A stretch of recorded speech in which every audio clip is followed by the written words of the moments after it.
Hello, this is wmpyr here to talk about realistic martial arts training. Um, you know, Martial arts is a path. So I'd really like for you guys to understand that it is not a product that you buy, right? It's a path that you walk on. So it's something that you grow and develop. Martial arts is a craft, and this craft that you keep working on and becoming better and better and better. That's the viewpoint that I would like to pass on to you guys. And for me, my own path in the pursuit of realistic, practical, and I wanted something that works for real in self-defense, in real combat. That's what I wanted. I pursued that. And now that I look back on my own path and I realize I made some really, really big mistakes doing that. Because for one, uh, I got injured a lot by having these kinds of challenge matches and by going full contact because, I wanted my techniques that I learned in the traditional martial arts styles to work against a fully resisting opponent that's attacking me. So that's full contact. That's the only way to test it out. Either that or do something illegal and get into bar fights, get into fights at clubs or something like that. And I wasn't going to do that. So what I did was full contact, and I tested it out that way. And just the amount of injuries that I went through and also the amount of injuries that I inflicted onto other people. Why did I do this? Why did I risk my own body and my opponent's body? It was really for the pursuit to make myself better, for better skill and knowledge, for better experience. So to make myself better, I risked my own body and my opponent's body. Spiritually, I believe this is 100% wrong. This is not the way to go. So, I look back on it now, and yeah, there had to be better ways, and I believe there are plenty of better ways. So, what I would like to say to you guys is that self-defense, being able to defend yourself in real life, should be a goal. It shouldn't be something that you expect immediate results.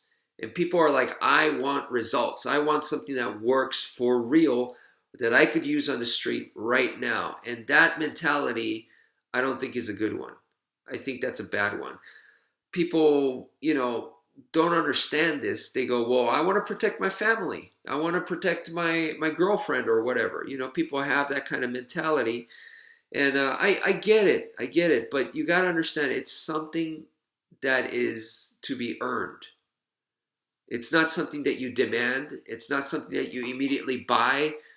It's not something that if you do your research, you'll get the right stuff. It doesn't work that way. Okay, why?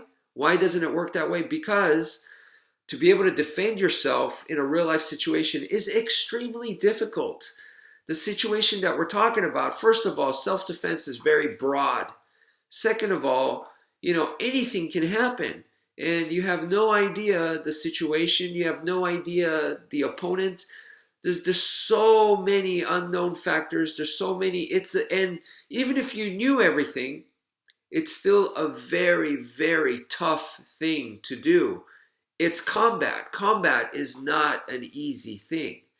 So it's like saying, I want to be a doctor. Even if you go through and make it into med school, there's no guarantee that you'll make it out and graduate of med school. There's no guarantee that you'll, there's it's a long journey and there's so much ahead of you and so much can happen. So, that I guess that's what I'm trying to say, that it is so difficult, that you don't necessarily want to think that way in those kinds of terms. It is something to be earned.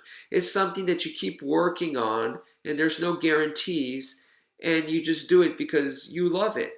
That's really the way martial arts work. It's a craft that you're developing. Just imagine somebody's grandpa who, been training in his own garage on the punching bag, and has just been doing it, day in, day out, when he has time for, 30, 40 years, and then he passes that on. He passes what he learned from that to, his relative, his his descendant, his grandkids or something. Okay, that is kind of the idea that I want you guys to have. And if you look at traditional martial arts, it's 100% like that. So um, people's idea of the way they're pursuing martial arts, I don't think you guys really know what you're asking for.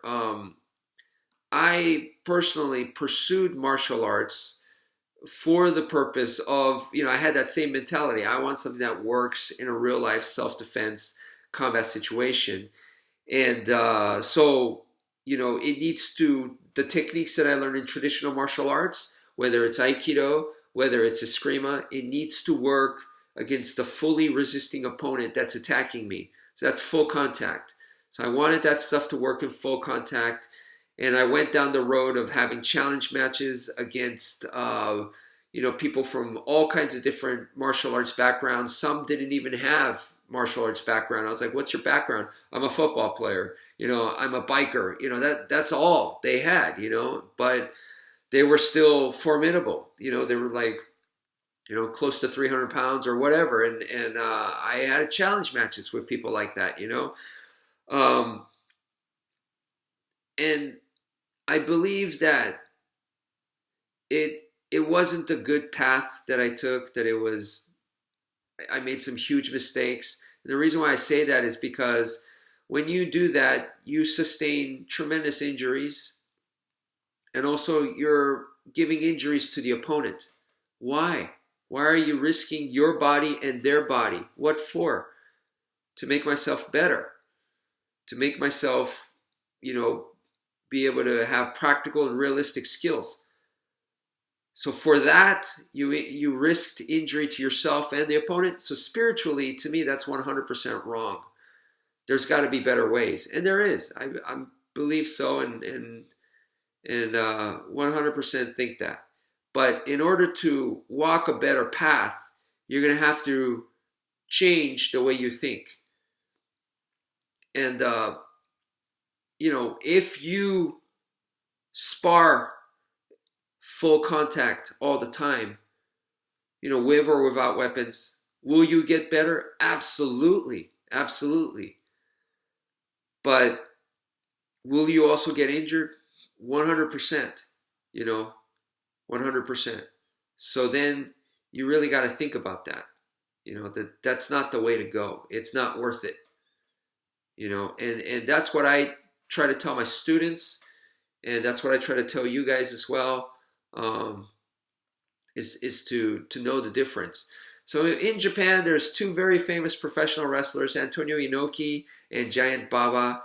And Antonio Inoki is the guy that he was the fighter, and he went the fighter's path, and he fought his whole life, against various opponents. And yeah, it's professional wrestling, so a lot of those were probably fixed matches and whatnot. But even though in the ring it was fixed, outside the ring he was fighting because he was taking a gamble by doing those matches. And so he was just a guy who was just constantly fighting.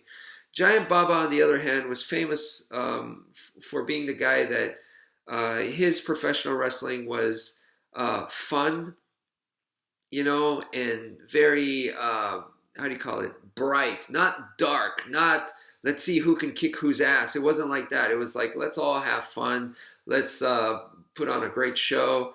It was, let's be professionals here. So when I look at it that way, when I look at the two paths of these two great human beings, that they what they accomplished, or tremendous things that they both accomplished, I look at the two very different paths that each one walked. I 100% want to go the path of Mr. Giant Baba. So at the end of the day, it's not about how awesome did you become, how awesome of a fighter did you become, but I feel like how you walk the path is way, way more important. Did you help people along the way? Maybe I'm not the best fighter in the world, but I'm still training. I'm still having fun. I'm trying to be as safe as possible. And the people that have trained with me, I hope you guys enjoyed it. I hope you guys, didn't have to worry about, getting killed or anything like that. And you know, but at the same time, I'd like to, as much as possible, let you guys know the difference, between pursuing realistic combat skills that, maybe we couldn't pursue that 100%, but on the other hand, because we didn't, we had a lot more safe and a lot more fun time in class. And I do my best to try not to ever lie to my students and say, even though we're focusing on having fun and body mechanics and whatnot, and I do try to teach self-defense and stuff that I think would work in a real life situation. I never try to get them to have the wrong idea, to think that they're ready for the streets now, and that they can, go defend against anybody.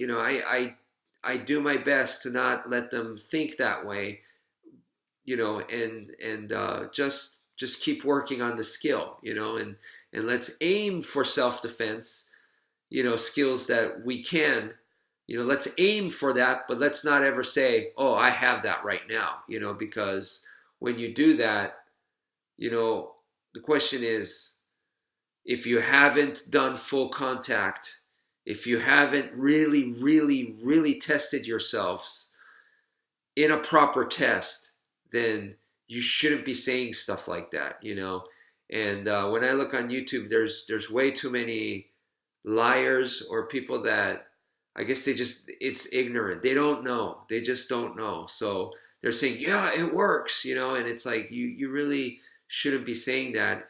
And the other part of that, like I said, is there's nothing wrong with training just to train, and there's nothing wrong with working with skills just to work on those skills. The self-defense stuff doesn't come immediately. That's what I'm trying to tell you guys, that do this and it works. No, it takes time. So in the meantime, just have fun, and having safe fun will enable you to keep working and get closer to real life self-defense. So that's what's important.